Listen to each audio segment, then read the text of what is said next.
Listen, man. Listen, man. Listen, man. Listen. We talking practice.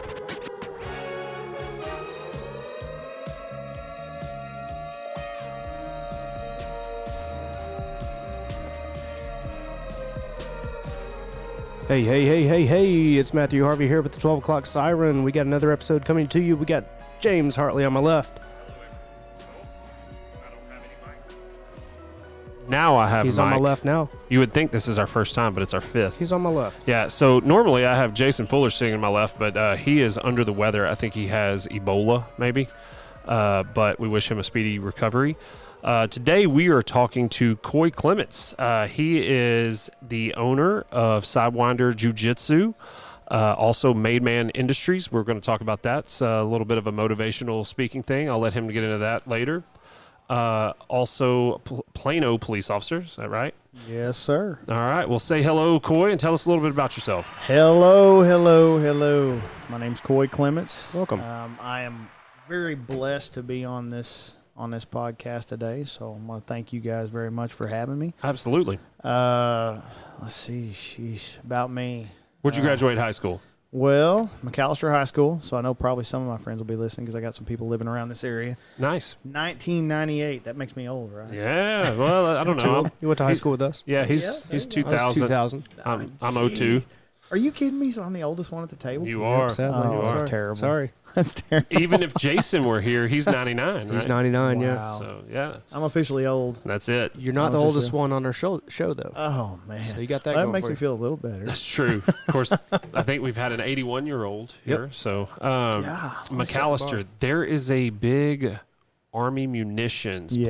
plant in McAllister. Huge. Probably the big, that's the big economical thing probably there, huh? You know what? It is, but it pretty much everybody who is anybody or has any family history in McAllister has worked at Oklahoma State Penitentiary. Oh, yeah, sure. That's sure. the biggest There's thing. death rows there, right? Yep, death Yep. rows. Yeah, I think they call it the H unit.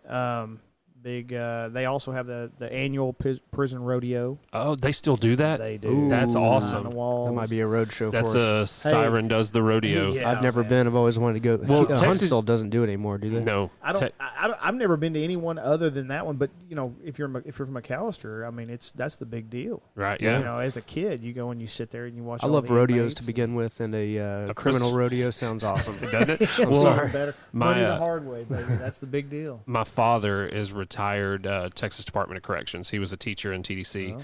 and my mother worked there for a long time as well. And I guess, I don't know when they stopped doing it, but Texas did stop doing it. I don't know if they ever restarted it, but I don't think so. So I don't even know if McAllister still does it. I mean, I remember my last year in high school they did it because that was the big deal. You know? We right. all went to the prison rodeo, man. Funnel cakes, yeah, funnel cakes, Sure. and watch the inmates get run over by the by the bulls. bulls. Yeah, they did. I mean, they did. They did. They wrong. did, Thinking right? I'm thinking funnel Yeah. cakes with like saw blades in them or something Yeah, like that. it's a great way to hide a shank. Yeah, somebody's gonna get shivved tonight, baby. Absolutely. So you graduated in '98. 98. Man. What was life like in mid to late '90s, McAllister, Oklahoma? Like God, hunting, man. fishing. Is that how you grew up? No, or- man.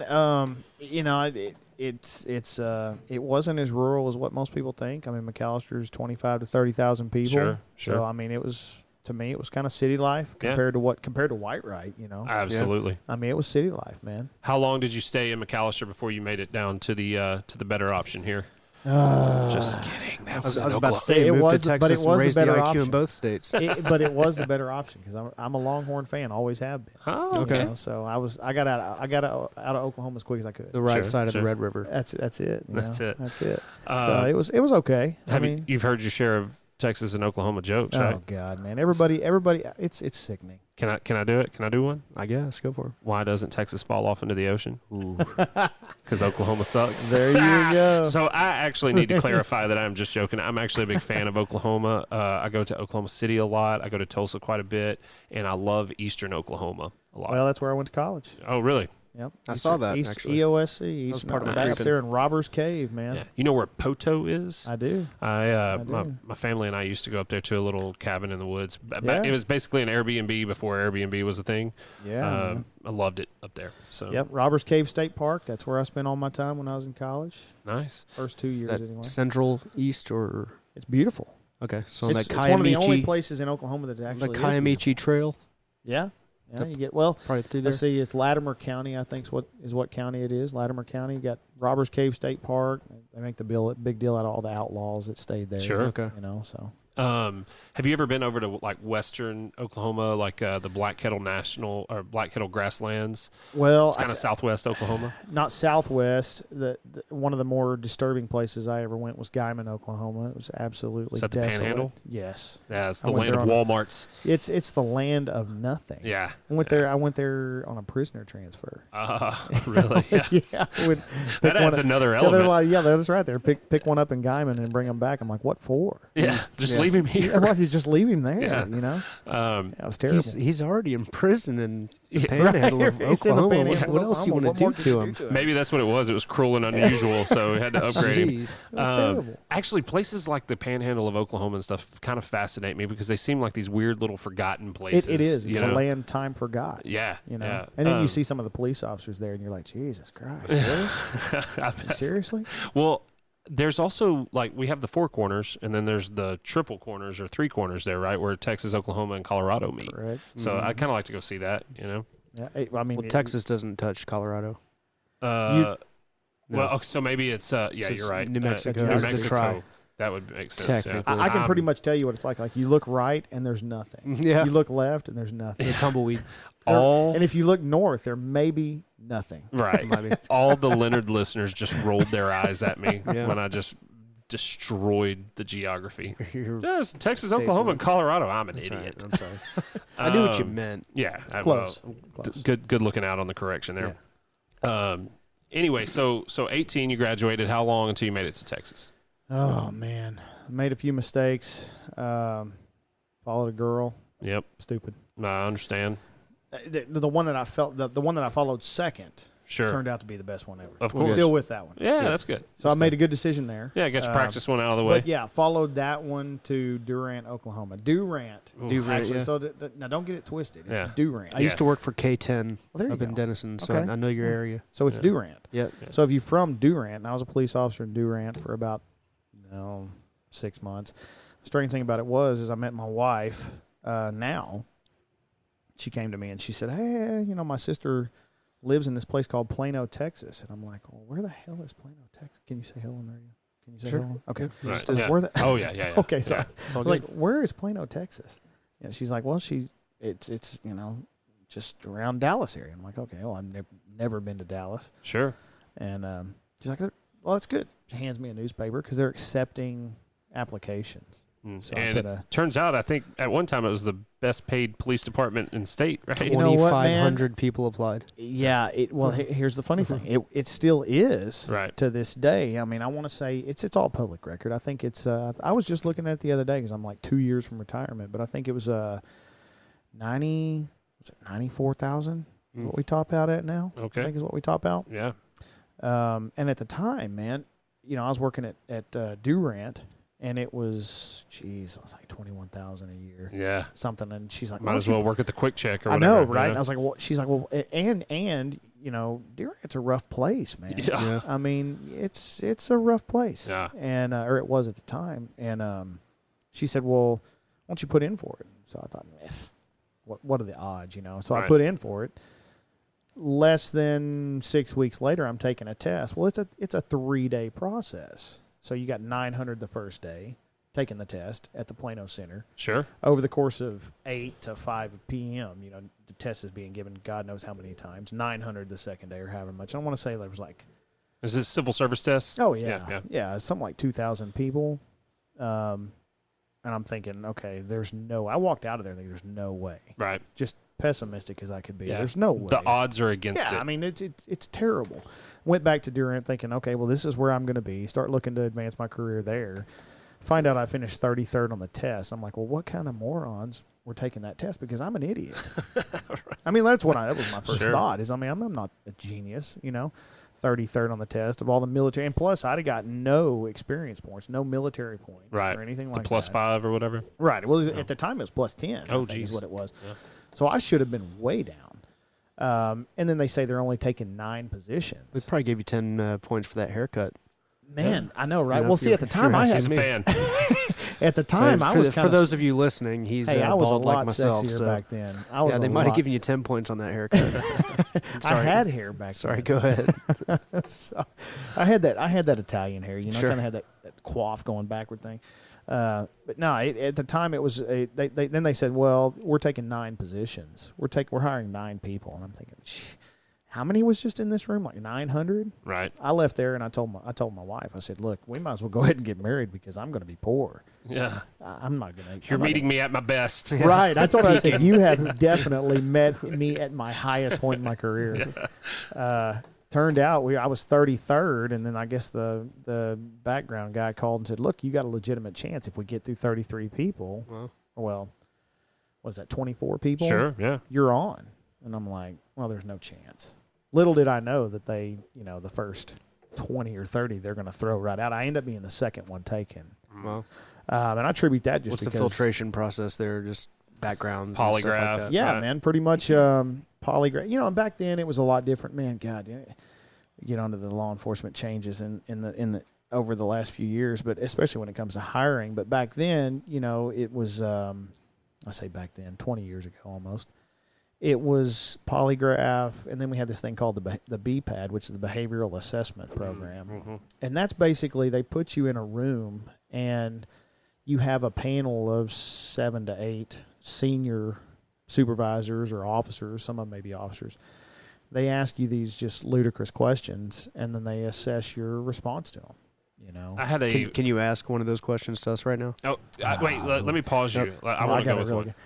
I had a similar experience. Oh yeah. And I was a personal protection officer for Ross Perot, and we had to take. I worked for him too. By the way, he's an awesome man. Awesome, dude. Yeah, that's That dude's crazy. awesome. I will have to talk about that. Anyway, I had to take a psych eval because we were armed Sure. up, and so I went, and it was like a 500. It wasn't a panel; it was like a 500 question test, right? And they would ask things like, "Do you ever, basic? Do you ever feel like you want to harm yourself or others or whatever?" And you're asking, no.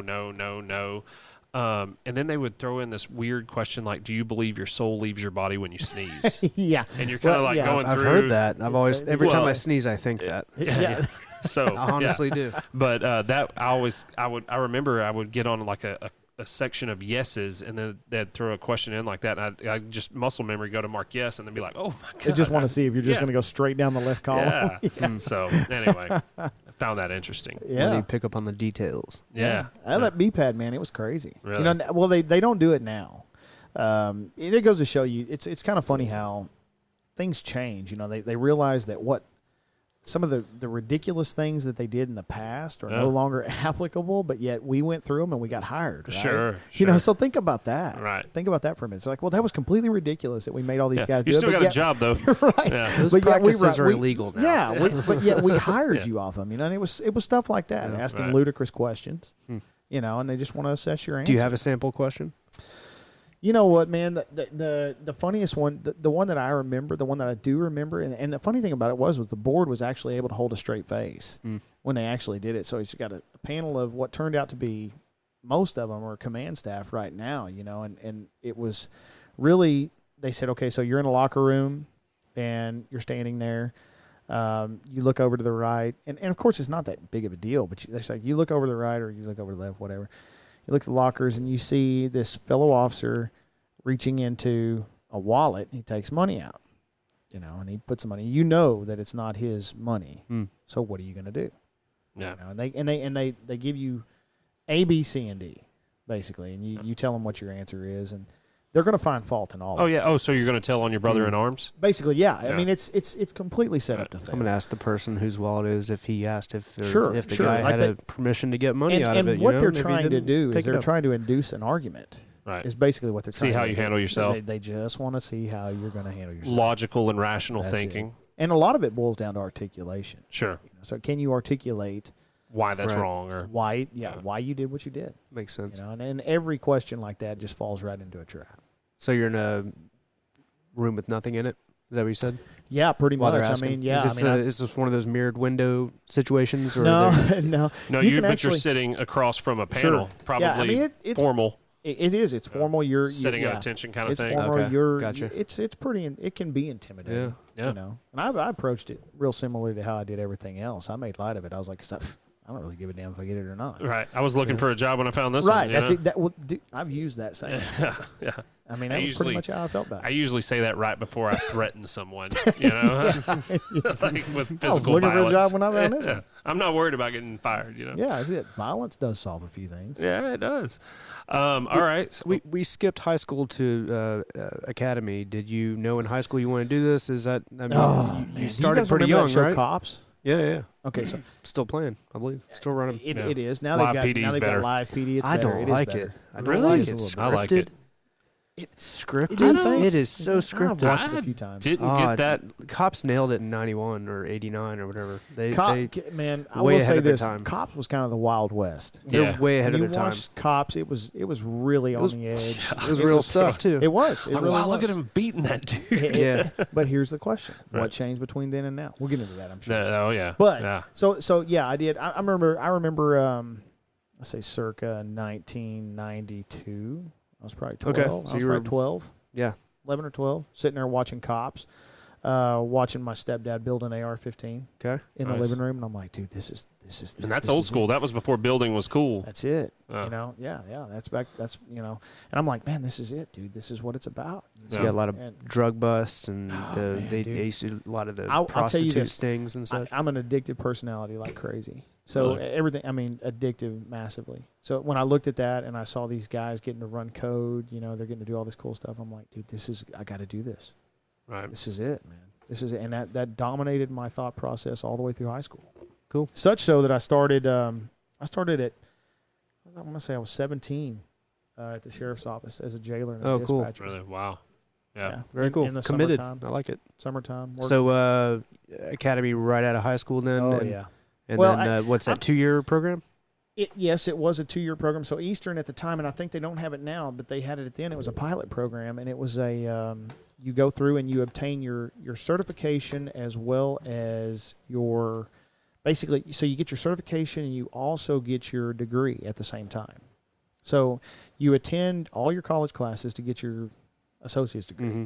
But by the time you graduate, you're also a certified police officer. Now they have to hold so that you start at 18, so you graduate at 20, but they have to hold your certification for a year because you have to be 21 to carry a firearm. Sure, yeah.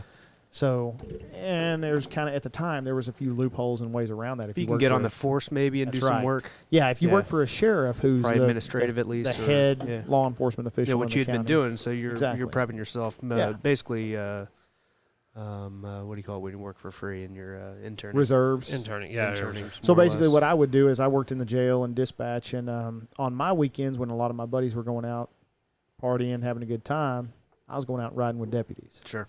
That sounds terrible. Man, it was a blast. Oh, dude. I'm sure. Oh Yeah. man, it was a blast. I, Like a What drug. deputies? What county or precinct? Pittsburgh County, Okay, Pittsburgh That's County, in McAllister, Oklahoma, McAllister. southeast Oklahoma. gotcha. My my family's my wife's side of the family, she has a lot of state troopers here in Texas, and like that's kind of their pedigree. Oh yeah. And the last one to join the brotherhood, so to speak, he was doing ride outs when he was thinking about it, and he got to see everything. And his Oh, older yeah. brother had been a state trooper for like 3 or 4 years at this point. He's like, man, I haven't seen nothing. And he goes out on ride outs and gets in like gunfights, you know? Oh man, and that was kind of the way it was with me. I'm going back to school, and there was I remember there was a distinct point in time where going to school, I'm like, why am I even in high school at this point? Yeah, I know what I want to do. I know what I want to do, Right. and these that's guys cool. are taking me They out need on a the test weekend. for that in high school. Like, I know what I want to Man. do. Like, Well, get me out of here. I've that's got a kinda plan. where I've been well, thinking about it that's- for 10 years. I can prove it. You Yeah. know? That's kind of what I do with I'm sure we'll get into Yeah. that too. The maiden. Yeah, deal. James Yeah, man. I mean, spoke a little bit of it. there's a so, lot yeah, of there's we'll a get lot of into kids out here that know what they want to do right in high school. I mean, they know that. Yeah. right now. My dad was one. Well, You know? My mom was one. so places like Centennial High School in Burleson, Texas, Mhm. they offer programs like fire safety, Yeah. EMS, and so you can come out of high school a certified like EMT and firefighter. Mm. They offer like culinary stuff, so that there are some progressive kind of thoughts now around that stuff where that's happening. So what happened? Let me ask you guys this, because y'all are both from Texas, right? Yep. Okay. So in Oklahoma, I remember vocational schools were a big deal. Yeah. So like the seventh period, summertime, I can't remember if it was like 6 and 7. They had a bunch of different programs Sure. where kids would go to vocational programs and they'd work on cars, they do welding, they do all these different things. Yeah. Well, like I came to Texas and I found out there's no vocational programs. So there We had a was small here, ag program. yeah, we had like a shop and stuff, but it did seem like there was not a huge emphasis put That's on crazy. it. Yeah. Well, I think also too, right? Like you're just a little older than us, and I think that was probably the change when people were starting to press college hard, you know, and you Which got to I go to I college. totally disagree with. Yeah, I mean, education Totally. I is think key. that was probably the very beginning of the millennial push Yeah, and you know, mentality. the government Had to started be. handing out money to Yeah. go to college and subsidizing loans and things like that. Sally Mae, Freddie Mac, Less and interest as well too. yeah, and I mean they were giving out free money, so everybody thought they owed this 6-figure salary in a white collar job, and now we've seen where that's you know Right. kind of led us. Failure. Yeah, it's hardcore failure. Yeah. A bunch of Um, people that can't provide for themselves. yeah, well, and I forget what the numbers are, but billions of dollars of student loan debt. Yeah. You know, Yeah. so. Oh yeah. Yeah, no, the vocational thing is interesting, and I really want to get into Sidewinder, but let's go ahead and talk about Made Man. What's the idea and kind of the impetus behind that? Did I use that word right? Is that right? Impetus? I don't know. I'm gonna have to look yeah, that up. yeah, Sure. you're right on. Okay. Yeah. Say the name again, Made Man. Made Man, correct. Yeah, it's so basically, man, the easiest way to characterize it is it's a state of being more so than anything. Because I went to college, did 2 years, did the professional thing, went into you would think that a career in law enforcement would be rewarding. Sure. Well, Yeah. I'm sure there are parts. if you could see the face I'm making right now, it's rewarding, but now it's totally different. Sure. It's not. Might be jaded a little bit. Oh man, the thing. I mean, especially working down in the Metroplex. I mean, you see things, you're involved in things. I mean, it's a great career for retirement, but I didn't experience the professional. I guess I'd say path that I wanted to. I'd always wanted to be in administration. It just didn't work out that way for me, whether it be because of my personality, and a lot of it was my fault. It's too easy for me to say what's on my mind. I guess, Right. Sure. for lack of a better Not be term. as political as you should be sometimes. Correct. A lot of times I say what's on my mind and it gets me in trouble. Sure. A lot of times I go against the grain. If I don't like things, I tend to voice it. I'm not necessarily a follower. Never have been. So that's funny that to me, right, as a civilian-ish, I wouldn't think of that as primary cop mentality. And I don't want to say cops are followers, but I think there is a certain mindset of you follow the rules because this is the rules and we're going to do that. So that probably does rub people the wrong way. It does. Without sounding too callous, it's there's a kind of a assimilation, Sure. I guess, thought process. Right. One of the first things I was told was no matter. Okay, so let's just say, without being too descriptive, officers that go, let's say they go to Department A, okay, Right. and then you got this officer over here that goes to Department B. Well, there's the Department A way. Right. Then there's Department B Same way. way We the don't fire care- service. We don't care where you came from, whether Department C over here. We don't care about them. There's Right. the Department A way. You came from C, you're doing it the A way. And so there's an assimilation Sure. thought process there. I think that's the breakdown between officers and the public as well, because in the public we're used to household rules, business Sure. rules, work Right. rules, which are pretty fluid. And Yeah. we have a good idea of how they work and what the leniencies Yeah. are We can with navigate the those boss easily. or with mom and dad or with whoever it is or with the kids. But then when it comes to legal, well, there's a law. Yeah. And Yeah. it's black and white, and we don't have that relationship oftentimes with the police officer. And Mhm. like you said, it changes department to department, Shift to officer shift. officer, So, shift yeah, to yeah. shift. Well, okay. So we're talking about organizational norms, and I know you guys want to get into other things too. But 20 years of police service has seen so many different things. But like exactly what you're talking about. Okay, there's organizational norms. There's shift norms. Right.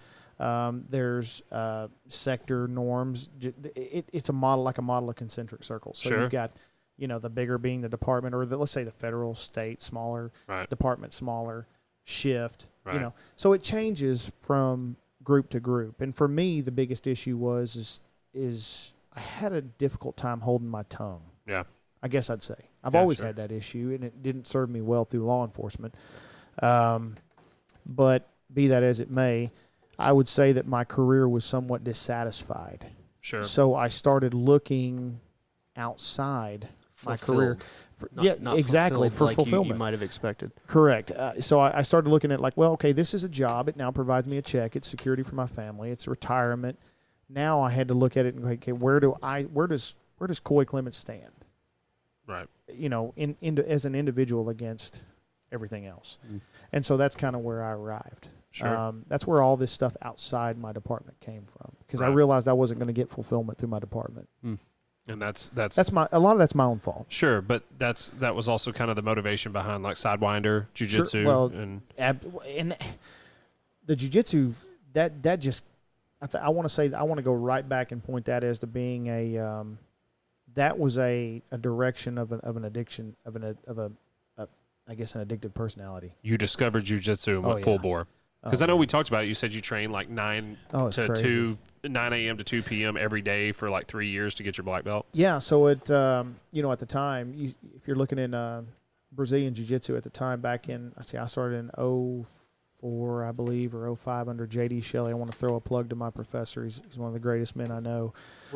Where was this at? North Dallas Brazilian Jiu-Jitsu in Plano, Texas. So a buddy of mine that I worked with on shift was like, man, you got to come try this out. Well, I had already done Jiu-Jitsu a little bit before that, and I Right. knew about it. So kind of got involved and went up there and did my class. And this little dude, I say little dude, he's a ripped up guy. He's hard to imagine, but he's a former Marine. Okay. Well, not former. Marines never are former. No, they're former. They're never ex. That's, yeah. He's a fleet anti-terrorism guy, special forces guy. Sure. And you'd have to picture this. I was about 265 pounds. I think I could probably at the time bench press a house. Right. And I thought that the more you lift, the Stronger better you are. Yeah. man, that's the salt. That's the cure all for everything. Yeah. And then I and go he in. balled you up. Oh God, man! This little guy, he threw me all over the mat and then called me back. So I got put through the ringer. Kept me coming back. Well, long story short, after about 3 years of training, fell into being his training partner full time. Damn near lost a marriage over it because I got so obsessed with jiu-jitsu and MMA and all that stuff. I was working evening shifts at Plano, so I'd leave the house. This was when we moved to White Ride. I'd leave the house, and I'd get there by 9 o'clock. My coach and I'd train for about an hour privately. 10 o'clock class would happen. 10 to noon, we'd be on the mat training. Then I'd do another private with him till about 2, and then I would haul as fast as I could over to the PD, jump in the shower, be sitting at the briefing table by 2:30. Sure. And then I'd work an 8-hour shift, and then Go home, sleep. Well, a lot of times he'd call me, want to go to the evening class. I'd train the evening class, and I'd go sleep for 4 or 5 hours, and then I would. And of course, you got to remember that's an hour drive to White, right? I bet your wife was thrilled. Oh, she hated me, dude. That's not. She's a saint, dude. Yeah. She really is, bro. She's a saint. She's definitely what is. I credit her for everything in my life, but I mean, she's a saint. I mean, I could have lost her at any number of times Sure. just because I was so obsessed with jiu-jitsu. Sure. But because of that obsession, it led to what we have now. Yeah. Right. I mean, obviously, it was. Well, it's not just a blessing to you; it's a blessing to a lot of people. I started training with Kurt Gibson in Texas Elite MMA in Denton, and then I moved and I went to Chris Brennan there at Next Gen. Man, so did I. Yeah, and awesome dudes, awesome Great dudes. programs. Yeah, fantastic. Expensive though. I mean, it's It is. expensive, and Very. and I mean they're not any more expensive than anybody else around them. But moving out here where people don't quite have the economic freedom that they may have. That's it. What you're doing, and when we signed the boys up and I got involved, seeing whole families train together. I mean that was the goal, man. and that's a different vibe than what's in the city. Are you taking a different approach, being further removed from the city life? So, well, let me.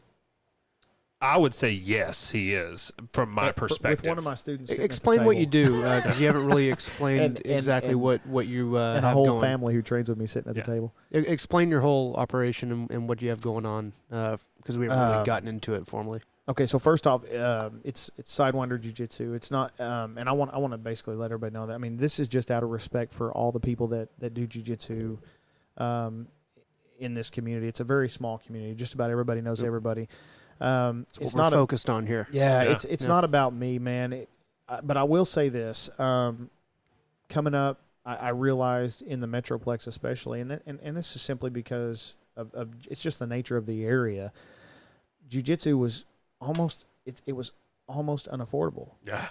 So if you wanted to train, you're talking about if you're training from a high level guy, like my coach, he's a 2-time world champion, or you decide you want to go to, let me throw some names. Chris Brennan was a UFC fighter. Oh my God, he has how many schools worldwide? Oh God, man, the dude's a world renowned monster, man. Yeah. And I taught classes for that guy. Right.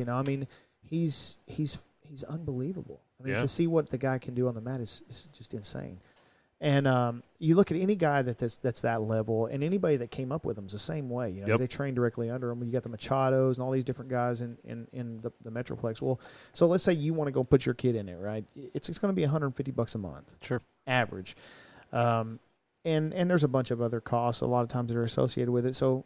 And trust me, I know about costs. My oldest daughter, she's playing select softball. We're paying thousands of dollars every season, for her to do it. But it's online with that. Yeah. How much? And the funny thing about it is no parent will spare them expense when it comes to their kid to train. And so, at the time when Sidewinder Jiu-Jitsu came around, when the thought came up, I was working 17-hour overtime jobs 4 times a month. So I do it once a week, and I'd go work, 6 hours at the hospital. I would work 11 hours at a main event there in Plano, and then I would drive home. Well, it turned out to be a 17-hour day, and I do that 4 times a week. And so I physically got broke down. I couldn't do it anymore. And I told my wife, I said, man, we got to stop this. And she's like, well, we got bills to pay. Yeah, that black belt around your waist could support, but you never wanted to draw off of it. And I called my coach and confided in him. And there's a whole backstory to Sidewinder Jiu-Jitsu that is just beyond amazing. But the basis of it is that she was like, well, we need to try to let your jiu-jitsu skills help us. Sure. And so at that point, it was look around and see what these schools are charging, look around at the socioeconomic classes around our area, look at the average income, and look at the demographic, what we're dealing with, and then figure out what people could afford. And so, the main thing was I remember Google a bunch. Yeah, and we did, but what that means. Yeah, my wife and I we patronize places, in our county, and, sure. And we go. Throw a plug to the Loft. We go to the Loft a lot. Yeah. I realize the average you'll go out and spend if you have a nice dinner, is about $60 for a family of 2, something like that, $65. So I went home and I told my wife, I said, I want to make it where essentially it's basically one night out. Right. For kids to go and train. For a month worth of training. For a whole month. Yeah. Right. And what does that include? A month's worth of training? Is that once a week?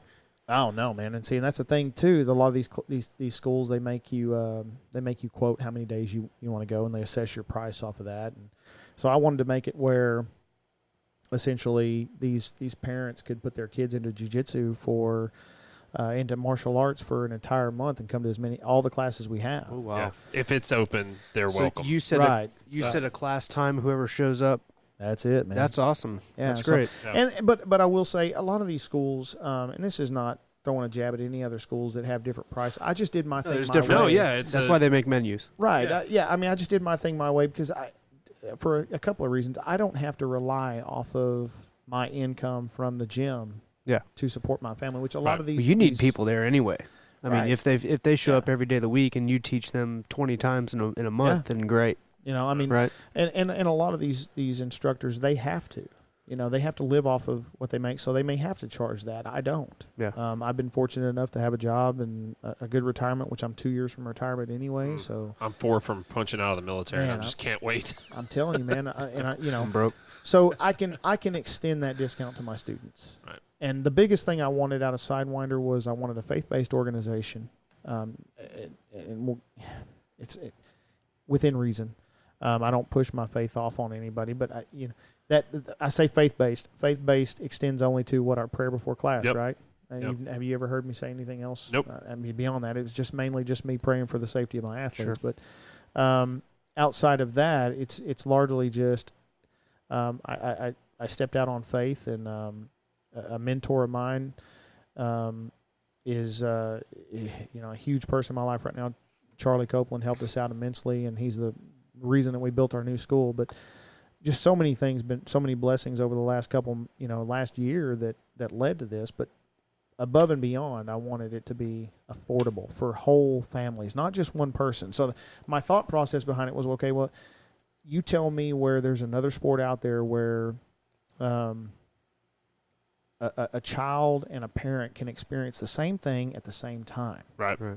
It's not out there, Well, so if you put your kid in baseball, intramural baseball or rec league baseball or whatever, the coaches keep you behind the fence. Yeah. You can't do anything about it. Well, what about jiu-jitsu? You Yeah. can train jiu-jitsu, and your kid hits an armbar, you hit an armbar, the same thing, and you're sitting around the dinner table, wow, we hit the same thing. You're talking about the same thing. What And better is that? I think the difference too there is, watching like in baseball, right? If you're coaching from the stands, it's kind of frowned upon.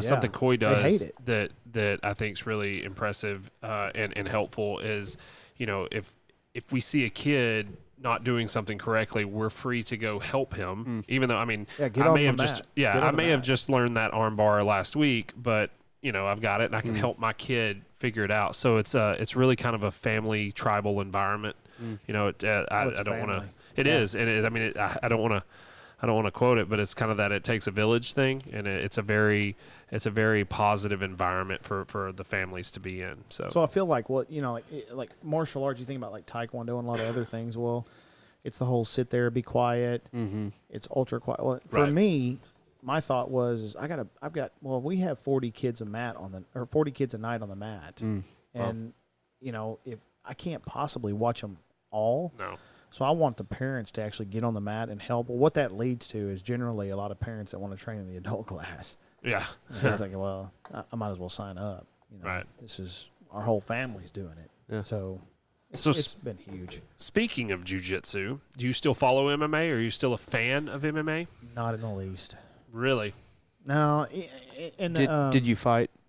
No, not professionally in MMA. I mean, of course, you train, you do it. You're around. I mean, God knows how many times you've gloved up and just beat the hell out of somebody, training with or whatever. But no, I never had the drive to do that.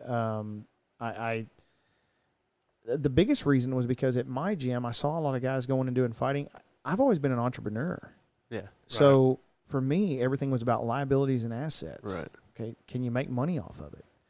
Well, Big risk. God, man. I mean, And For it's not a lot of and it's your upside. body too. yeah, dude. Well, so one of the guys that I trained with back a long time ago, he got into the MMA aspect of it. Well, now he's making, he's doing well. He's got a name for himself as a coach. But one of the funny thing about it was at the time we were watching this fight production called the Ultimate Texas Showdown, and one of the biggest things of the year was one of our marquee fighters was fighting a marquee fighter from another gym. And so we were training this guy hard and heavy. It was a 16-week camp, watching this kid go through all this stuff. I mean, he's just grinding, man, just sacrificing everything for a $2,500 show up and a $1,000 win. Right. Right. Like, well, where the hell is that? I mean, what? I can go out here and mow yards, which I Right. do now. I mow yards every week. I can Yeah. mow yards right now and make more than that in a week. Right. What's and the point? Not get your orbital socket broken or Right. whatever. I mean, there was no money in it. Well, to this day, I mean, personally, I don't watch the UFC. I don't watch the UFC because they don't pay their fighters. Right. I'm Right. sorry. I mean, but if Mike Is Tyson, there just a big breakdown between the bigger fights and the smaller fights? I know. Yeah, there's I mean, you've got your lot like of Conor regional McGregor's, right? yeah, And- but that guy, I mean, yeah, he's the one of the right. that comes with 400 viewers fighters, on and yeah, But And these he- and these he had to smaller be- ones that I see at like the Bomb Factory Oh, yeah. or whatever. Yeah, in man, they're Dallas. making 500 to These show, a- 500 to win. AXS or Access Channel shit Yeah, fights. some of those guys This is are- what you're talking about, Yeah, right? yeah. So like you look at like even Bellator, some of those guys are making very little. Right. I mean, it's not enough. Like, and without getting into names, some of the pro fighters that I've been around that have even made their way to the UFC now, man, they couldn't support their family. Right. Right. And it literally, AAA it baseball or something like it that. Yeah. almost decimated families. So you're sitting here looking at it from an entrepreneurial perspective, and you're going, okay, Yeah. why would I invest my time over here? I could do submission grappling as a sport. I can go do the world championships. I can do this. I can do that. Why would I put that much time and effort into going doing the UFC when there's no money in it? I went to school for radio, TV, film, and look what I'm doing. Life is a flat circle. So far, I've got paid in meat and cheeses. All right, so Thanks, Hannah. Hey, thank you very much, Cumulus man, Radio. that's the made man philosophy right there, man. Yeah. 100%. Well, let's talk about that. Let's talk about But Made Man. I never would have made it on the air like this. And No, even for the 200 people that have Shoot, heard man. it, you Well, know. It's funny. Matthew and I were talking about that. There's a local radio station here in Bonham or whatever, and we kind of joked, said, man, it'd be funny if this took off and it parlayed into a radio career. Yeah, man. But we don't want that because this I is the wouldn't way of the want to. future. Yeah. And we'd have Well, to be I mean, employed there, and they'd Yeah. have to sign our checks, and that's not I what said, we I want said, to do. dude, we'd be playing commercials for 45 minutes an hour. Why would you want to do that? Well, what Yeah. was it like? Didn't I mean, wasn't it's Howard Stern started off in a like that this? was my Yeah. follow up to him. Actually, was was. Howard Yeah. Stern changed the changed the the way world, the man. way it worked because Yeah. people were listening for an hour and a half or Yeah. 45 minutes. Millions or, of people tune into that guy. Yeah. And he started off the record like that. Well, you know what? We've got tens of people tuning in. So, and they're all last named Hartley or Harvey. our parents are proud. All Hey, right. I saw 500 and something people checked in on this thing. Man. Yeah, It's fantastic. It's coming It's along. fantastic. We just broke 1,400 unique downloads. We're at That is over awesome, 600 man. on the Facebook page. That's awesome. We've got people involved in the community. People are happy about it, We've so been- we're going to Well, so keep you doing guys that. listen to the ticket, right? I needed that. Yeah, I I need used be to that work. line I used to 4 work guy. for the ticket. Did you really? Yeah, well, promotions. Outstanding. That's why I say That's awesome. that's why I'm doing this. I So, never would have made it there. in a professional capacity, I just want to be line 4 guy. Yeah. Oh God.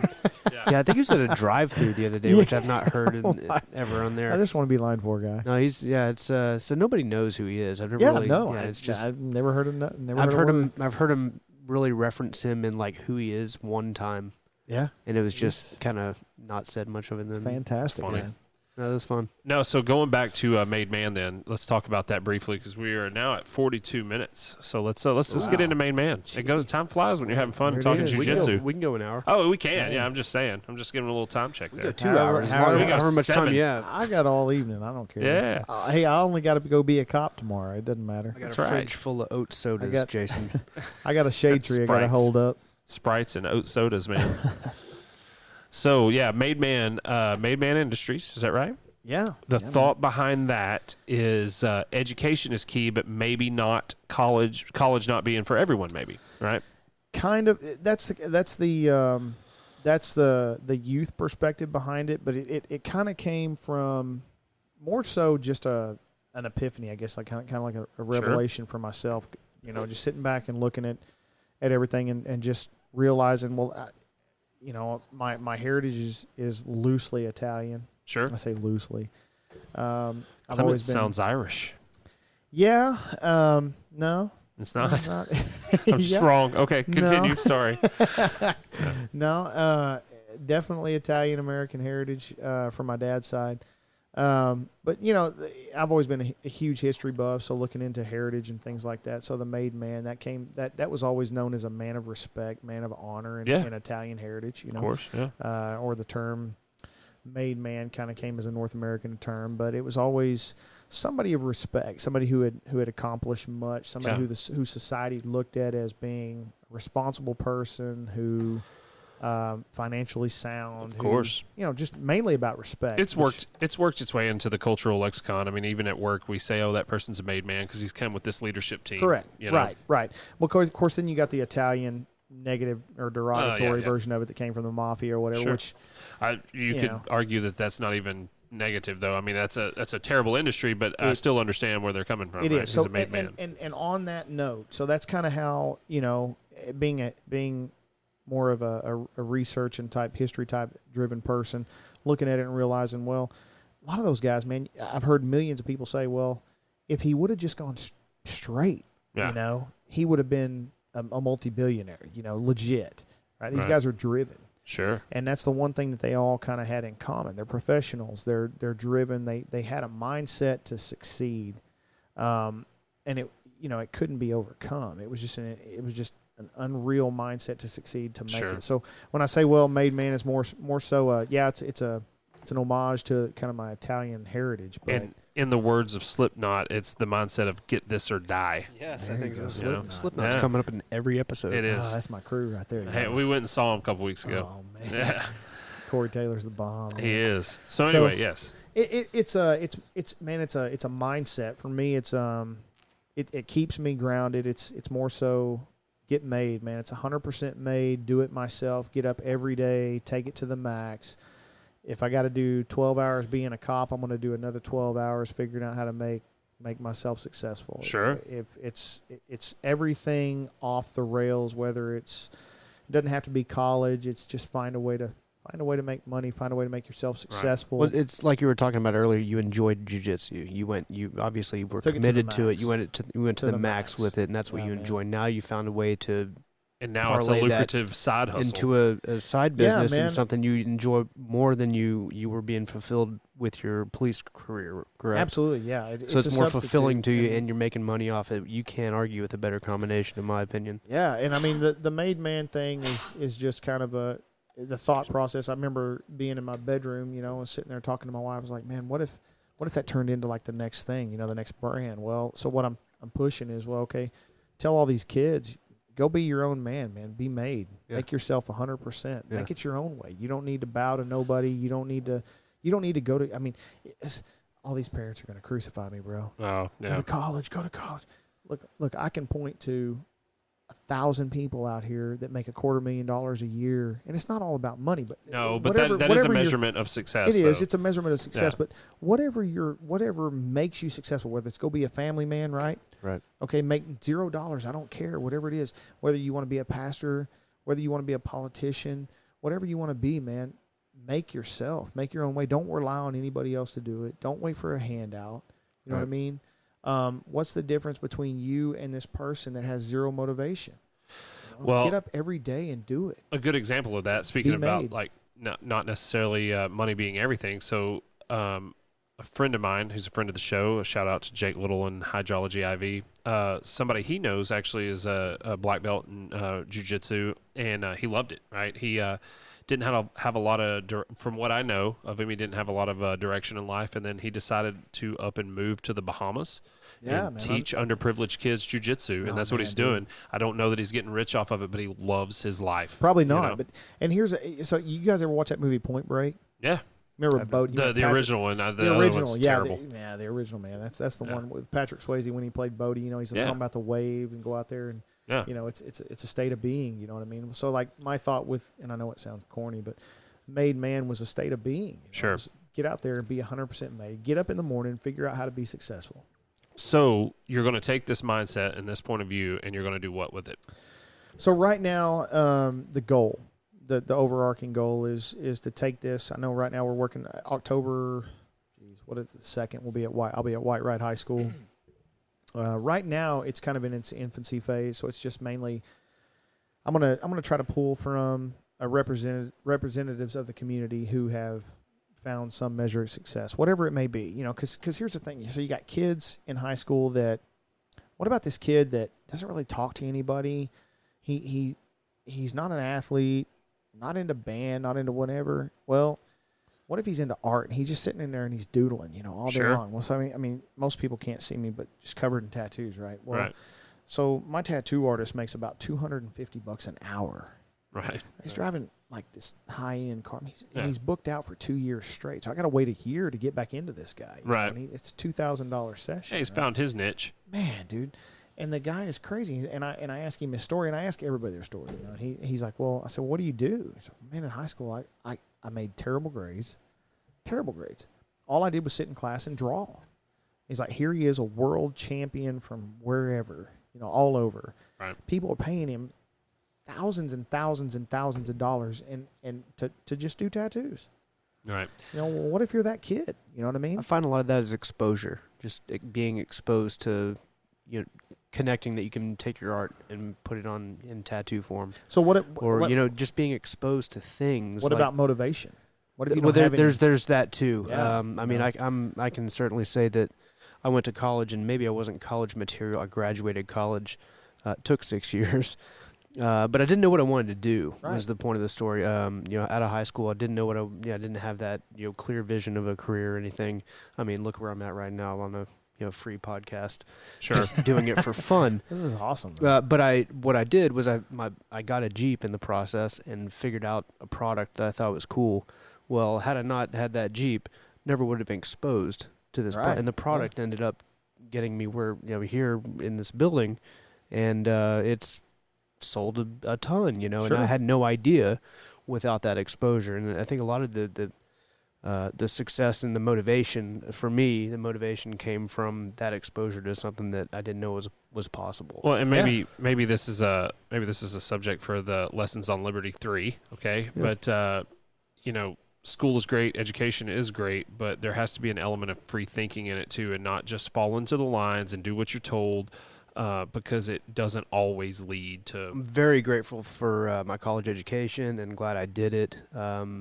Had I gone back and maybe taken a different route into something that I was interested in, it probably would have fallen apart because I didn't have the motivation, like you Right. said. Yeah. Right. So maybe it was a good route to go. I'm not sure. Sure. So the thing I think about it is like schools, and I've talked to several, principals, and they'll tell you right up that they're pushed, to graduate these kids, get them into college. Sure. It's all about numbers. It's statistics. You know what I mean? But Well, it's just government. yeah, I mean, and there's tax dollars at work. There's all these things at work. Yeah. I'm not a conspiracy theorist, but that's the fact. We've got a Just a fact. student sit-out planned for tomorrow, by the way. There you go. They're all not going to school tomorrow on behalf of the environment. Wow. What? Yeah. Students are Outside- supposed to be talk about cutting outside class thinking. tomorrow. Where's this at? Nationwide, worldwide, one of the two. Yeah, I think it's tomorrow. I don't feel good boy. about I saw a that. 17-year-old on TV talking about it today. Oh, well, okay, let's listen to that 17-year-old. Well, it's Never mind. her future. Yeah, it's well. Yeah, So, that's- well, I That's mean, the argument. but think about that. So, like, how many kids? So I can throw that into the same, the whole same dumpster fire, and say, well, how many kids wear the same thing to school every day? So thinking that show up way, hungry. right? Thinking that way, thinking that everybody is cut for college and everybody has to make money by going to college and being successful, is the same way as thinking, well, everybody ought to show up wearing jeans and a T-shirt, right. or everybody ought to show up wearing this type of shoe. Well, everybody's different, Everybody learns different. right? Yeah, And we have successfully formed listen, both of my parents are retired educators, and I think educators are very undervalued in this country, true terribly, educators. terribly. So this is not a slam on them at all, but we have successfully made the education system, I think, almost, what's the word I'm looking for? It's hard to learn. Because the government's gotten involved so much, and there's so much of the standardized testing, and like we just said, Oh, not the STAR everybody's test, cut. yeah. Not everybody's cut Big from the deal. same cloth. And if we could rewind back, like something Matthew and I always talk about, is we go, when was the United States out, putting out the most engineers, the most doctors, the most, It hadn't been in the last 20 or 30 years. I promise you that. So what was happening when we were? And let's just go back and do that. I think Yeah. everybody was learning how to educate. Yeah, Like the And whole I mean, world was. Yeah. Like, this is how we educate. This is know- how we Yeah. educate. The joke is, if you want to get a degree in 17th century feminist dance theory, that's awesome. You should be able to do that. But you have to take accountability and understand that may not lead to a lucrative career, and you're Correct, not owed yeah. a lucrative career because you got a degree in that. Look at me. Well, 17th Once century again, feminism. once again, here we are. Yeah. But see that, and that's kind of where I was going with it. Is very similar to that. So what I wanted to do was, man, if nothing else, just give these kids some information and go, okay, well, so go in with a motivational perspective and tell these kids, okay, this is what being made is about. It's a state of mind. Whether you go to college or whether you get up and you go and you dig ditches. Okay, so Yeah. I'm gonna Go be a throw pipeline welder, throw a whatever. plug to Charlie, ditch digger, man. Be 100% made. Do it your way. Would you say asset to responsibility? Yeah. Okay. Yeah, man. 'Cause, I mean, Drew- liabilities and assets are a huge thing. I mean, for me, that's what I preach on with a lot of these kids. And you tell them that, and you go, well, look, man, find your way, find your niche, make your own way. Who's to say that you can't go be an entrepreneur and have your own business? How many kids have thought about, well, like my son, for instance, right? So Yeah. I'm like, he has no aspiration outside of just jiu-jitsu. So he goes to his first tournament, wins a world championship, his tournament, does fantastic. Well, then I'm like, I sit down and finally have this discussion with my kid. Go, what do you want to do? He's like, well, I like doing video game editing and I like doing YouTube. It's great. I'm buying the stuff, it's $500, $600. Buying the stuff, and next thing you know, the kid's making jiu-jitsu videos, and he has like 1,000 followers. Yeah. You know what I mean? I mean, so how does that Does happen? he run your YouTube? Man, he should. Okay. He got a bunch of followers on there. Yeah, You got about 1.87 thousand followers, if I'm not mistaken. few, So subscribers. He's our investigative journalist. He here. is, man. I That's do filed no under research on the show. Facebook stalking. I'm the Yeah. anchor man here. I just kind of show a lot up, of that. I will drink say this though. A lot of Sprites. that is the police defensive tactics. Realm Gotcha. stuff. That's at Sidewinder Jiu Jitsu. Yeah, it is. Yeah, so a lot of it's the police defensive tactics stuff. But getting back to like with him, I told him, I said, man, run with that. Yeah. Make whatever you got to make and do it. And so going to these schools, tell these kids, you don't, just because some administrator tells you have to go to college to make money. Yeah. I can bring, and that's part of the goal throughout the course of the year, is to bring keynote speakers in to talk to these kids that, make money or they have success. Alternative success stories. Right, or they have fulfillment. And Right. it's not about money. Okay? And not somebody that did drugs and got rehabilitated and that's great. Yeah. But there's alternatives to just graduating high school. Correct. Exactly. Finding your niche, whether it is welding or whether it is. So what if you get a hold of a guy that is willing to take you on as a you want to go and you want to do HVAC work, you know what I'm saying? And he takes you on and teaches you everything you know, and then hands you his business in 10 years, 15, because he wants to retire. He ain't got no kids. You know what I mean? And you inherit a $1.5 million. Take it over and not own it, but you're now running it. Yeah. I mean, there's any way to success. Well, if Jason were here, he'd probably say the same thing. He's been doing the electric thing since he graduated. So. Right. I mean, so and a lot of these administrators, I've talked to several of them. They're like, man, the state pushes because there's the drive to graduate people and get them to pass this test and do this and do that, and so it's hard to believe that any school would actually pull me in to be the antithesis of what they're they're preaching. Yeah. But they do. Yeah. So there's options out there for sure. Yeah, I mean that's the big thing is put people in place to succeed. Yeah. And so I mean, and one of the biggest things I like to try to throw out there is and he's controversial. I'm going to throw a name out there, but he's been very big for me. I watch him, instrument. He's a billionaire. His name's Dan Pena, and he's very abrasive. Okay. I'm going to throw that name out there. People are going to look at him and go, "Oh my God!" They're going to watch him and they're going to be, "Geez." I'm not familiar with him. He drops. He's just not foul-mouthed. Oh gosh, yeah, terrible. But one of the biggest lines that he starts with when any keynote speakers, keynote speech is "Show me your friends, and I'll show you your future." Absolutely. God, man, it couldn't be more true. A related argument to or a related statement is, show me the 5 people you spend the most of your time with, and you are the average of them. Yeah, exactly. Well, and that's real similar to kind of what he preaches more. Right. We got all these kids, so he talks about social media being kind of he's a doomsdayer like me. He thinks social media is going to be the downfall of Western society, which I totally believe that. But you have to do that to be successful nowadays. It's fun. It's a lot of fun. Yeah, I love it. Yeah. I'm a big proponent of social media. Dude. It's addictive personalities. Geez, I get on social media and rail against the state all the time. I've watched. We've all found our own little unique ways to use social media in some weird fun. If you want to have fun, gosh, man, social media's got infinite layers of fun. But I mean, on that note, I mean, like I asked my daughter the other night. Now she's 16, about to be 17, and I go, so what I start out with in all these motivational speeches is everybody take your phone out, which is kind of funny. Take your phone out, look at your phone, and look at your screen time. Oh, it's disgusting. Anybody in here that has under 40 hours of screen time in the past week, I'll give you $100. Yeah. There's not a Can I look at my screen time real quick? How do you look at your screen I've been working with my phone out of my pocket for a while. I literally have $200 cash in my pocket. Well, so it's not. I'm going to take myself out of the running because it's not. I know I don't have it. Well, it's not fair for me because I do a lot of work from my phone, like legitimate work. Right, you know. I'm curious now. If you could break it down into social media time, so I asked my daughter and I go, how many hours have you got in the last week, right, of social media time? And she's just looking at screen time, which my daughter doesn't. Let's just face it. She's not on Google. Sure. Yeah. So It's Facebook or Twitter or she's whatever. on Snapchat, Twitter, whatever she's on. It's not even Twitter these days. I was just surprised to find out that Facebook is no longer acceptable for teenagers.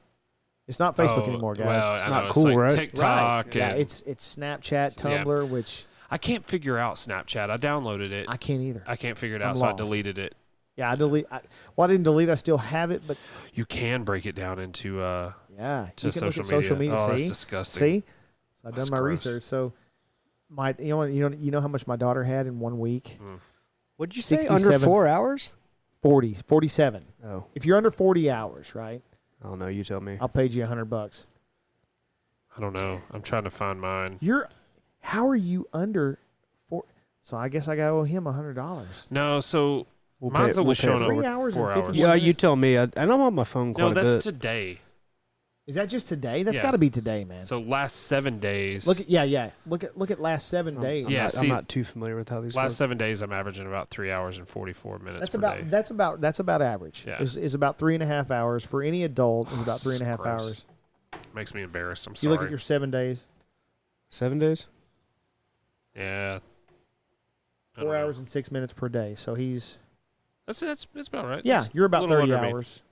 Yeah. 30 hours, which that's average. Okay, so I looked at my daughter's and it was 67 hours. Oh, wow. Now that's average. I mean, Yeah. I guarantee you ask any kid in an auditorium to hold their phone up, they're going to say the same thing. Well, let me ask Yeah. you a cultural question. Growing up, when you were in high school, what did you do on a Friday night? You and your social man, group. we were just talking. I was just talking to my wife about this. It was hitting the drag, man. Yeah. You get. Yeah, drive I had around. a Wesley Street, Texoma. Or, Yeah. Texoma Parkway. Texoma for ours, it Parkway. was Carl Square Albert here. Parkway, man. Carl Albert Parkway and hit the drag. We the made Carl this, Albert Parkway. So Yeah. I don't even know where that is, but it It's in sounds like a McAllister. blast. It was Austin, man. It was So awesome. we Probably next to a Bell's or a Belk. Yeah. Maybe Yeah. a Kmart. How's my Yeah, name? we had a get and go.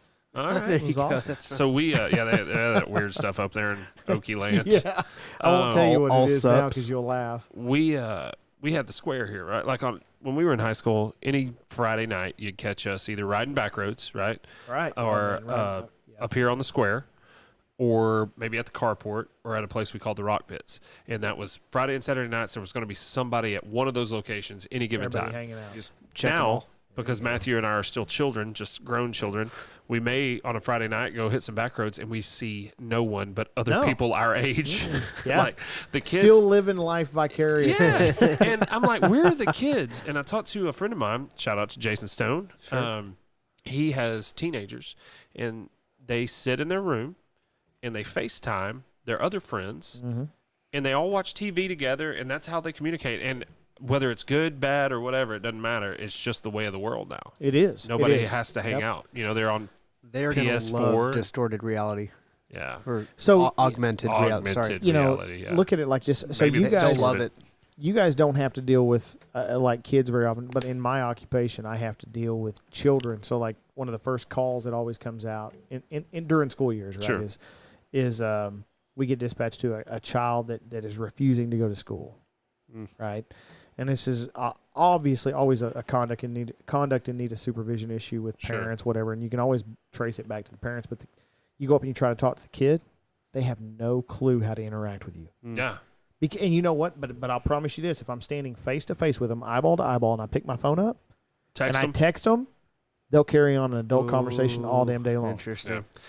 And I mean, I think we see that as inherently negative, and of course, maybe it is, but it's kind of interesting to see how our culture is going to change. I mean, that's just what it is, you know? Yeah. So, If you take, but here's the kicker too: if you take the phone out of there, and a lot of these parents they want to go, "You're grounded." What's the first thing they take from them? phone. Yeah. You cripple them. Yeah. You absolutely socially go- cripple them. So Get depressed and put on Right. suicide watch and all that. suicide watch. My dad kind of equated it one time to like pumping water. And I was like, you know what? Yes, I get it. You used to have to go out and pump water in the backyard, you know. Now you got water, you know, coming in through. On But it's demand. not a necessity. Right. No, I need water it's to not. live. Yeah. Yeah, But they You know? look at it that way. I mean, so like if you ask yourself, like I remember what I was doing in 1996 to 98. Yeah, oh yeah, I do too. And it was, I would get in my truck, and I had a sound system in my truck, and it was like the Yeah. coolest thing because You had a trucking, an issue of trucking I magazine, did, man. probably. JL12s. Looking was through an it for new 88 product. It was an 88 S10 pickup, long Okay. bed pickup, Little mini trucking. 4 10-inch Rockford Fosgates behind the seat, Yeah. and we go park, Rockford and, Fosgate. That's and what I we'd- had. Yeah, we'd go park, and we let the music Yeah. blare, and people hang out, Yeah. talk, socially interact. Try to get a noise violation, then That's go it. home. Yeah, the cops coming and harassing Absolutely. us and stuff. Yeah. You know, Then you Tell became 'em, an get outta here. agent of the state. yeah, right. Flipping them off, tell them get the hell out of here. Turncoat. You know, then You went to the then dark side. Then I put on the red coat, and I went the other way. God, Oh, Terrible. speaking to my heart. You knew man. that was coming. I did. That was good. That was good. went the opposite direction. But yeah, I mean that's what we did when we were kids. You know, well now like our community just had the bonfire, right? Yeah. My kid, I'm dogging her. My kid, I mean, she's an elite athlete, top tier athlete, decides to stay at home and Snapchat, right, and not go to the bonfire. How's and the bonfire? Right. Well, and so we went in there. We asked her. We're like, well, why didn't you go to the bonfire? She's like, because I'm gonna find out what happened. It's on Snap. Right. It's on Snap. That's Yeah. exactly what she said, man. It's on Snap. It's on Snap. But It's she interesting, though. It's laid in her fascinating. bed, socially disconnected, Yeah. and did this. But digitally connected. Correct. You know. Knew everything that went So on. is she a all of social the- butterfly, or is she just No, A not recluse. willing No, to she's get an out there and just not absolute- motivated? No, she could care less, man. She's an athlete, but she Man, could care. some of that might not be bad. It's balance. It's balance, but some of it might not be bad. She's like, I don't need to be seen out there. It's fine. Falling statistics are now. She's one of going those up. ones that Yeah. could absolutely care less. Like if you love her or hate her. Of course, she's also one of the ones that ran off in the principal's office and tried to jump on a girl with the principal watching. So I like Hey, it. hey, I like the yeah. enthusiasm. I like that. that's the violence solves everything Clement's household theory. Nice. Did you tap her? Did you tap Yeah, her? exactly. Like no, can't do Tap, it. snapper, You nap. gotta open your that's stance. That's Yeah. it. That's it, man. Lower your calls shoulder. us. Says, Hey. hey, man, come up here and check us out. So we did have some questions. That's a good segue. Speaking of jujitsu, right? Matthew. So I've not been in class for a while, and I'm sorry about that. I do plan on being back I'm gonna next get week. you back. I'm going to be back next week. I'm gonna be tapping everybody out. Man, I feel like I got to tell you, a lot of it is my schedule because of what I do for a living, and then some of it's just straight up laziness because of what I do for a living. However, I'm very excited to get back in class. Matthew is not a jiu-jitsu practitioner and has not been around it, so we kind of had some questions. And what do you think, speaking of jiu-jitsu, what are some of the misconceptions around jiu-jitsu or just some common thoughts people may have about it that may be wrong? Misconceptions. I don't think there's any. You know, it's funny because you asked that because I honestly can't come with any misconceptions. One thing I will tell you is this is one of the only proving arts Yeah. in that it's not like any other martial arts. Now, as a martial artist myself, I'm respectful of all martial arts. Of course. but I've dabbled and had experience in Yeah, I know where you're going with this. so many of them. And having done so many of them, I can tell you that practicality Yeah. is a huge issue. So what's practical in a real situation may not be practical in a studio. Absolutely. And so with jiu-jitsu, when I first got into it and first started training in jiu-jitsu, was realizing, dude, this is wholly practical. It's not something that we talked about. I for a long time I took Shoin-ryu and had a great time. Loved my sensei and all that. He's a small town guy from where I'm originally from, but I've been in a lot of fights in my life, and I can tell you the amount of Shoin-ryu I used was about that much. Nil. You know, but I was telling him, if you come to a jiu-jitsu, you come and you practice hard and you train hard for 3 months, you are probably more badass than 80% of people on the planet. Like if you get just five just moves a certain down, level of proficiency. just a certain level of proficiency, as far as being able to defend yourself in an altercation. That's what I was going to ask. How it holds up in, say, a street fight or a street incident. That if you watch MMA, it's hard to to get a gauge for just how practical it is. But if you actually get, and I know as silly as it sounds, but if you actually get on YouTube and you just type in Jiu Jitsu street fight, we'll give you an idea of exactly how practical it is, because there's always this drunk guy or whatever that decides to come up against this Jiu Jitsu guy, just straight up Jiu Jitsu who may or may not be drunk. right. And it just is terribly lopsided. Sometimes it ends terribly for the other guy. But the fact of the matter is, it's the proficiency is unheard of. So I could take, and that was one of the first things I learned when I got into it, is I could take a guy and teach a guy 4 or 5 techniques, just 4 or 5. Namely, I can sit here and I can name them: armbar, rear naked choke, and then I could teach them the positional dominance matrix of basically where they want to be, top side in a fight.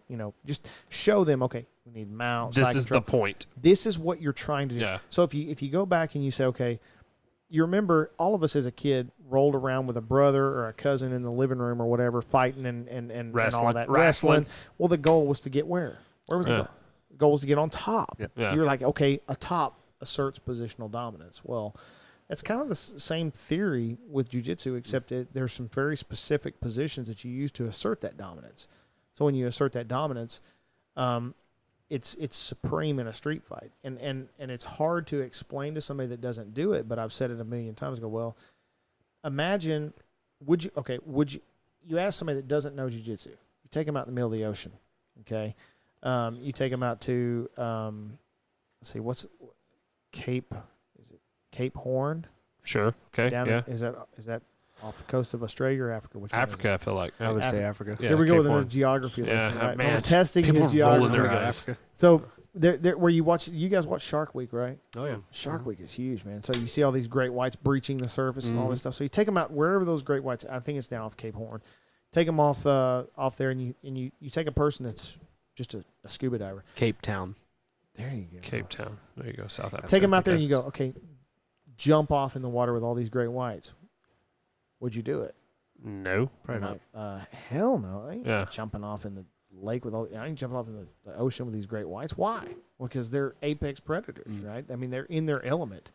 They're in their environment. Well, the funny thing about it is that really kind of goes with jiu-jitsu, because you tell a person, well, where do all fights eventually end up? Is they eventually end up on the ground. Right. Through one manner or another. And you go, well, would you jump off in the ocean with a great white? Probably not, because you're out of your element. Well, if you jump off on the ground if you actually get to the ground with a jiu-jitsu guy, You're out of your element. you're done. Yeah. You're going to get stuff broken, That makes sense. maimed, maybe at the best get choked if he decides not to break everything on your body. Well, and that's I was having a debate on social media, and we were talking about kind of the current world we find ourselves in, right, and the socio-political elements and all this, and our job. I look at my job as a father is to raise good men, right? And what do I think of good men? They should be charitable, right? They should be God-fearing men. They should have skills like hunting, fishing, providing for, Right. and they should be hard to kill. And that's why we have them in jiu-jitsu, because jiu-jitsu makes you hard to kill, you know, and that's kind of the way I look Hand to at things. hand, So, yeah. I mean, so it let's can't say be you get in good. a street incident and you get the guy to the ground, you put a chokehold on him. How long do you choke him? Until he stops moving. No, if he knows the language and he taps out, do you let him tap out? Yeah, I mean, see, that's the funny thing about the Where- street. Now There is you're no going to have him given legal advice. well, and he's yeah, like, and I don't want to cross any lines Yeah. here, So but are we talking about in We're talking about- uniform, or are we talking we're about? on the talking street? about Are you you got, street scared for your application? life? you got jumped and you're not in uniform, and Yeah, you it know, don't- you're taking somebody to the ground and You're you got asking- to so here's subdue the guy. I'll tell you this. So here you're asking me this. When I respond to anything, 99% of the time I'm not in uniform. So, and I don't even really. Unfortunately, I don't even identify with that anymore. That's a Monday through Friday job. The fact of the matter is you hold on to it until you Maintain control. until I guess, there's really. until there's the no threat fighting is back. stopped. Yeah, Right. until the threat is backup, done. yeah. I mean, that's it. If it's 6 seconds, average time for somebody to go out from a choke, then that's how long it is. If it's 20 seconds and unfortunately they don't recover, then that's just the way it is. Shouldn't you know what I have mean? tried to mug you. Right. Yeah. I mean, violence is, man, dude, violence is such an amazing thing. And the problem is too many people these days don't know or care to don't know or care to screen who they're So messing with. you think there's an uptick in people who are prepared to handle themselves in these situations? I think it's a much more dangerous. Jiu Jitsu may be becoming more popular, and are you seeing anything like this from your other line of work? As Maybe far as have more I people ever defending ran themselves? have I ever ran across anybody that had done it? No. Maybe Really? somebody It's that still got 1% of the population. Right. Still, Yeah. that's why I tell everybody, I'm like, man, my students are so far ahead of the game. yeah. Yeah. Well, man, I went to a local fight one time, and we were standing in line to get a beer or whatever, and there was a kid. He probably was your son's age, man, 12, 13, and he had a gnarly case of cauliflower ear. Yeah, and I was you gotta like, watch out for that cat. I'm not jacking with that kid. You know, I was 25 you gotta watch at out the for time. him, man, Yeah. because he's a bad dude. Yeah, like he could probably Yeah. handle me. You know. yeah. So. You got to watch out for that, man. But no, I mean, that's still the 1% of society, man. Yeah. So while you look at like Sidewinder, let's say, well, we have I mean, I've got a student at the table right here, man. I've got a family, you know, this is my family. I've got a family that I teach at the table, and I love these kids are like my own, you know. But here's the thing. They are still 1% of the society. Right. You know, so even the white right here, we have Sidewinder. We have, like last night, I think we had 40 kids on the mat. Mm. Yeah, there's 40 kids on the mat. That's still 1% Where- of the where are your representative kids coming from? cross-section. Oh, man. Gosh, everywhere. So you got Bells, Leonard, Yeah. Trenton, Blue Man, Ridge, Leonard, let me tell you something about Leonard. Tom Bean. Man, Leonard is my people. Yeah. If I could, You want to shout anybody out? Any certain students that stick out and maybe want to man, get acknowledged? Wyatt Walker Hartley. Yeah, man, all of them, dude. I mean, so without individually naming names, I promised I wouldn't, but I mean, I think I got the monopoly on Leonard. Cool. Yeah, Leonard was my most dedicated and first, and here's why, because I think there was some back, and you may be able to back me up on this. There was some back channel Facebook page or something that when we first started a year ago, Yeah. that what was that? people were talking about it, like Yeah, I vaguely remember that. yeah, like I think There's like a Leonard Facebook. yeah, Right. So somehow Yeah. or another it went out on that, and man, next thing I know, I got kids pulling out of athletics.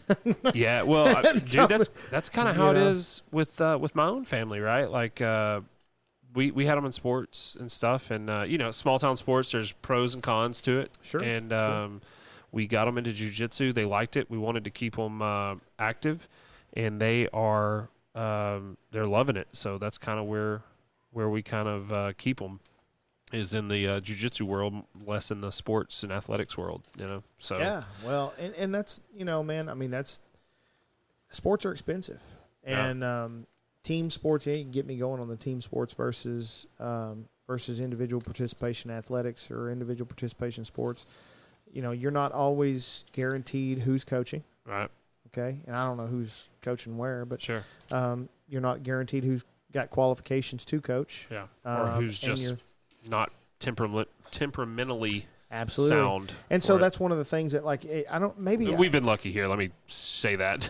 Yeah, We've had a well, good experience here. And White Right largely has good experiences as well. But I think one of the things I've always tried to jump on is I always tell people, hey, you know, the reason I request that, don't ever just call me up and say you want to sign up. Right. That doesn't vibe with me. Sure. And the reason it doesn't vibe is because not every athlete is a fit for a certain coach. And I think I did the same thing with you. Oh, You know, yeah. I spoke to your wife first, I believe. Sure. And I was like, look, you just don't come up here with the intent of signing somebody up. You get a free class, and that's as much for the parent's ability to assess my fit Of course. Yeah. to their athlete as a mentor and a coach, because, you know, this is not, you know, It's a two-way street here. You're right. Yeah. It's not just you.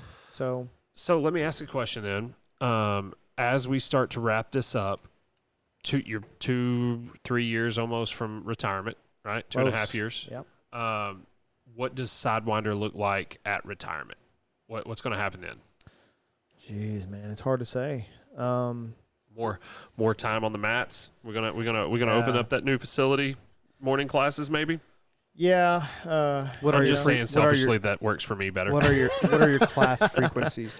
Well, right now we're Wednesday, Fridays, and Saturdays. You know, we got kids at 7 and adults at 8, and then of course we're a little different than everybody else because, you know, there's a couple things I don't do that I totally disagree with. I disagree with belt testing fees. And some people that do I've been very open about this. Now this has gotten me some nasty texts from some trolling numbers. Other schools. Troll numbers that I can't trace, don't know who they are, Yeah. and Facebook messages from people that I don't know who they are. But, I don't agree with belt testing fees. I don't agree with fees for stripes. I think that's a money grab. Sure.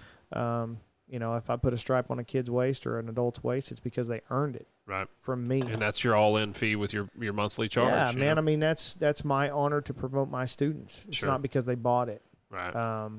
And a lot of these gyms, they charge thousands and thousands of dollars. I actually had somebody contact me and say, well, you realize how much money you're leaving on the table? Yeah, I do. Yeah. It's Sure. because it's not about that. Right. The belt testing fees, yeah, it's the same way, man. I mean, how would you feel if you said your instructor came to you and said, you're due for your belt, but hold on a It's minute. going to be $200. It's going to be $200. Tell them to put the extra money to principal. Yeah. Yeah. Exactly. All that money you saved. Yeah. It cheapens it. You know what I mean? Right. It cheapens it. And martial arts was never about that. And and kind of that's, and I know it wasn't that way with the Gracies. The Sure, progenitors of the art. It was they put your belt on when you earned it. Yeah. Didn't Chris over there at Next Gen, didn't he study under Hoyce? I think he's mentioned Hoyce several times when I was there. So man, Chris is a legit dude, and the only thing I can speak on when I was with him was Chris was kind of a forgotten as far as his degrees go. right. Totally legit guy, man. I mean, that guy's a killer, man. Oh, he is, yeah. He's Just an won a absolute- championship not too long ago, I think. God, man, and his kid, man, his boy's going. You mark my word right now, right here on this podcast. I'm gonna tell you right now, his kid's gonna be a beast. You heard it first on 12 o'clock Siren. His kid will be the next Right. big thing. Hot sports opinions. Yeah, I think it's Lucas. He'll be the next big thing. But Chris was a monster, man, and he was kind of one of the ones that the degree system forgot. And I remember when I was teaching gi classes for him, the uniform classes for him. He went and got all of his degrees kind of at one time. Franjiha, he got under Franjiha Miller, and, Gotcha. and that dude really. Right. Man, Chris is a monster. Sure. He's legit as they come, and so yeah. I mean, there's a bunch of politics in jiu-jitsu and things, but yeah, I think he studied under. He was in Brazil for a while. Oh, wow. That's cool. That's Yeah. got to be a cool experience. Oh man, I wish I could do it. Yeah. But yeah. Hey, ask your gi question. How many gis do I really need? How many do you need? Yeah. How many days are you going to train? If you're going to train, one day a week, you may need one. How many do I got hanging up in there? Like 20? Well, I don't know. I think it's funny because we were joking about it. Matthew asked me that question. And I laughed and I said, I have one, right? Assuming I'm going to train 3 days a week. I said there are some people that come in with like different colors and cool stuff. Oh yeah, you know? man. We got some really cool ones. that come in. I just Googled misconceptions and stuff, and one of them was, how many gis do I really need? I guess Yeah. He thought it was I a guess funny there- question. I guess there's Well, it's just like There's anything probably- else, right? I mean, like, so you do any designer clothes, watches, or anything like that? I mean, I do sandals. right? Yeah, Okay, Matthew's so- look is sandals and jerseys. well, there you go. So, like, Yeah, I've got 'em however all. many pairs of sandals you Oh, have, you're preaching the choir. Yeah. you No, can have, I get it. you can have Well, as many gis. Here's the rule we have in the military. It doesn't matter if you know what you're doing, just always look cool. Right. That's it. Yeah, that's Always it. look cool. That's it. Yeah, So yeah. if you've got the latest show your roll gi, Yeah. man, you're on the cutting edge. Okay. That's it. Well, we typically, as we wrap things up, we typically have some questions we draw from the jar. I drew 3 since Jason's not here. I grabbed 2. Oh, okay. I was going to say you can do 3 3. questions. No, but I'll even do. it out. I'll do 2. Go ahead Um, and start it off. All right. So these are answer if you can, All don't if right. you don't want to, whatever. What album, song, or artist is playing on your iPod or radio right now? If you were On to my say, radio if you were to right take now? a guess, yeah. What's playing in Coy's world? Oh man, AC/DC all day, every day. Okay, wow. all right, I like yeah, that. it's AC/DC. That's It's gotta good. be. Thunderstruck is my favorite AC/DC. Hell's Bells, man. Yeah, Hell's Yeah. Bells is my thing. Bon Scott era. There you go. No, man, Brian Really? Johnson. Really? Yeah, man, Brian. Oh yeah, Johnson. that's the Back in Black album, isn't it? Yeah, Back in yeah. Black album is my favorite album of all time. Brian Johnson is supposedly on the verge of a comeback. They are. I saw the last concert before I was in a suite at the American Airlines Center. So Yeah, you made it to that concert? I did. Okay, so here's it. I blame my wife. Second time I've seen it. Uh-oh. I've never seen him in my life, and I had one opportunity to go, and I had a free ticket, Oh. Man. and could have bought another. Did you get grounded by your parents too? It was no. It's like one of the I'm just biggest kidding. regrets of my life. Well, let me tell you. That's one of mine is a concert I missed. Man, I got grounded by my parents. and Brian Johnson retired shortly after that for the Audible Fortunately. thing. Yeah. Retired. But I'll be honest, I'm not an Axl Rose fan, but the AC/DC Axl was not terrible. Was not terrible, I man. can't get behind it, man. On principle, I can't purist get here, behind I'm it. pretty Yeah, sure. on principle. Yeah, Yeah, on I might principle, I have can't liked get it about if I heard it, but I was dead set against it, and I heard it, and I was like, he's hitting some of the notes. And I'm God. actually a bigger AC/DC fan than that flub made me sound. I know that Hell's Bells was Back in Black. I don't know why I thought that. I just want to clarify that. Embarrass me That's okay. for a little bit. That's I'm all right. blushing. All right, go for it, Matthew. I'm going to jump on that same subject matter here. If you could have any song play every time you walked into a room, what song would that be? Ooh, I So- got one. I'm assuming it's going to be AC/DC. Now I would go with Thunderstruck on this one. yeah, But those the funny thing about it is I always give all my students a hard time because I make them sing Journey songs every time they come on. Uh-huh. But no, man, it'd have to be Back in Black. Okay. Okay. Yeah, I it's got- my can I- all-time favorite. Can I answer it? I want you Go to for answer it too. I've got my answer. Well, so one of our bands we listen to, Hatebreed, the lead singer Jamie Josta has a side project called Ice Pick, and there is a song called Onward to Victory, and it's Okay. possibly the most motivating song I've ever heard in my life. Are we talking heavy metal? We're talking anything, man. Just whatever. Oh yeah, I mean it is. Have you heavy listened to metal. Arch Enemy or anything Oh, like yeah. that? Oh, yeah, Oh, man. that's Yeah. just Yeah, just but if you can Google, it's hard to find. It's called Onward to Victory. I think who was the big Russian MMA fighter? Fedor. Oh, Fedor. I think he walked out to it once. Oh, wow. Onward to Yeah, victory. you can't. It's Yeah, awesome. you can't beat that. Trying to pull it up, man. Reception's not good. Yours? We're gonna All get a sound bite. My song I've always said "Right Now" by Van Halen. I just like Okay. the long I intro. don't know, That I it's don't know just how I a- feel about that. Yeah, Yeah. I just like it. Van Halen. That's back from our Rover days. I If- used to play it a lot. If I were an MMA fighter and I was walking out, I think I would walk out to Folk Implosion's Natural One. Yeah, I like But that one. Randy Now- Couture should have done Now, that. how many of you guys had a resurgence in interest for Motley Crue after the Dirt? Never saw it. Haven't seen it yet. Oh my I've god! heard Are it's you amazing. serious? Yeah. I watched it. Wow. Yeah, Did you- I was What do you think pretty about up Machine on Gun it. Kelly? What do you think of Machine Gun? He did good. Oh, He did yeah, good. Well, you didn't see it. I didn't see it, but I've heard. He was in it, huh? Yeah, he I was, never man. even He was realized. I Tommy watched Lee, it. man. Yeah, I didn't even realize that. It's like- Fantastic job. It's like Yeah. that Nick Swardson joke where he talks about, he's like, when you're in college, you always talk about how much you can drink. You think you're a man. I had like 26 beers. And he's like, then you read Motley Yeah. Crue's autobiography, and it's You're like, like- Nicky Six drank heroin from Yeah. a fire hose. yeah, he mainlined it. Yeah. It was like, I You're am like, a my life ginormous ceases wuss. to exist at this point. Yeah. I'm lame. All right. So my next question. Outside of what you're doing now, meaning your full-time job and Sidewinder and Mayman and all that, what is your best and worst job you've ever had? Oh my god. Best and worst job. Start with the best outside of what you're doing now. Outside of we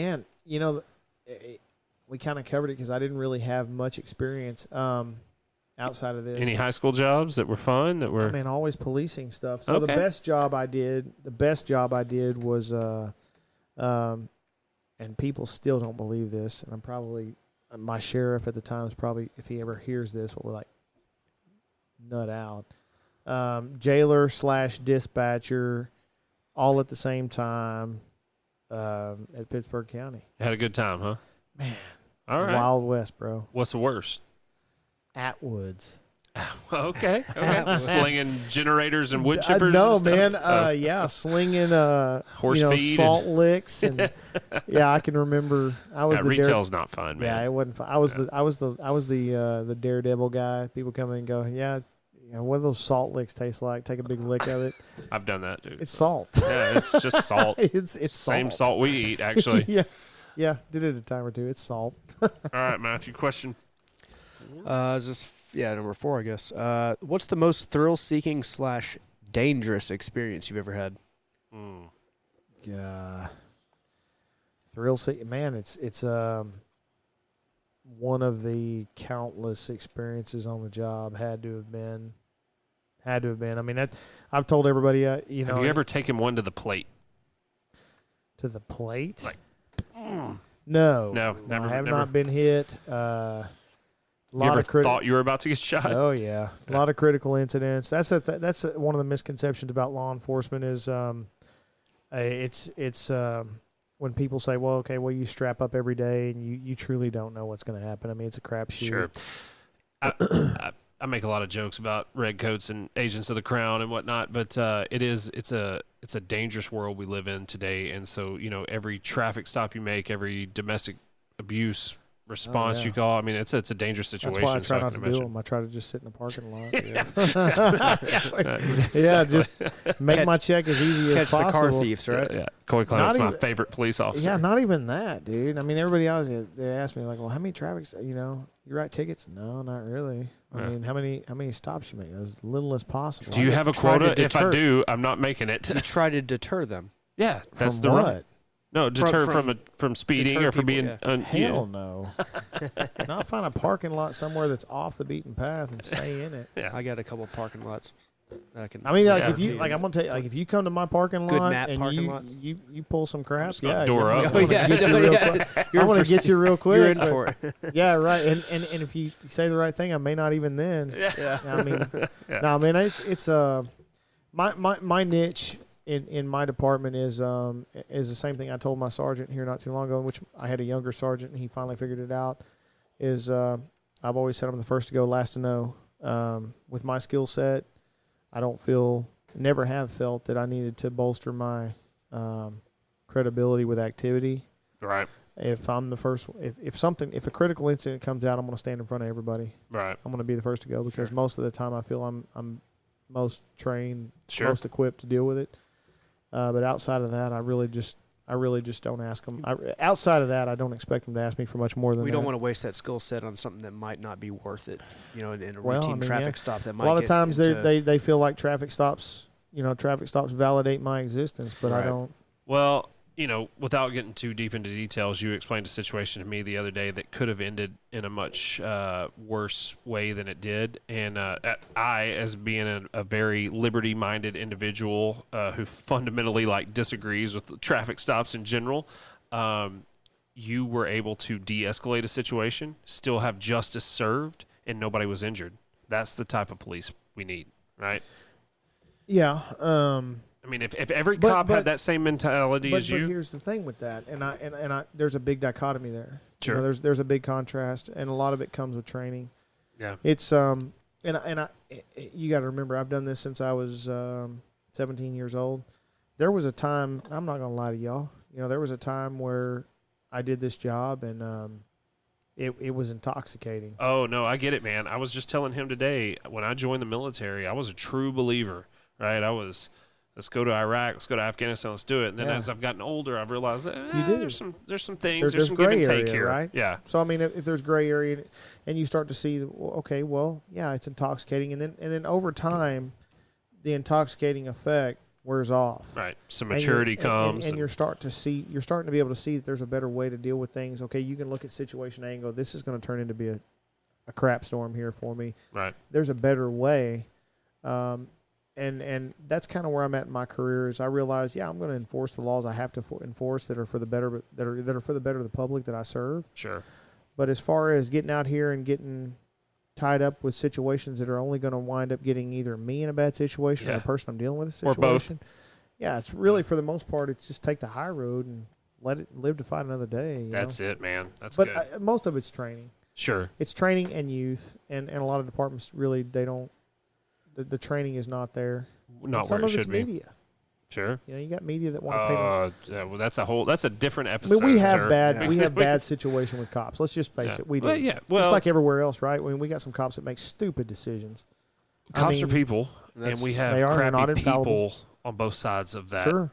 that sure. thin blue line, right? Like Yeah. we've got bad people that do things, that put you on crappy situations. You've got some people that maybe shouldn't be cops, Yeah, So absolutely. I appreciate the fact that now we have body cams everywhere because let's keep everybody honest. You know, And I told you, I told my wife I would retire the day I had to wear one. And Really? I did.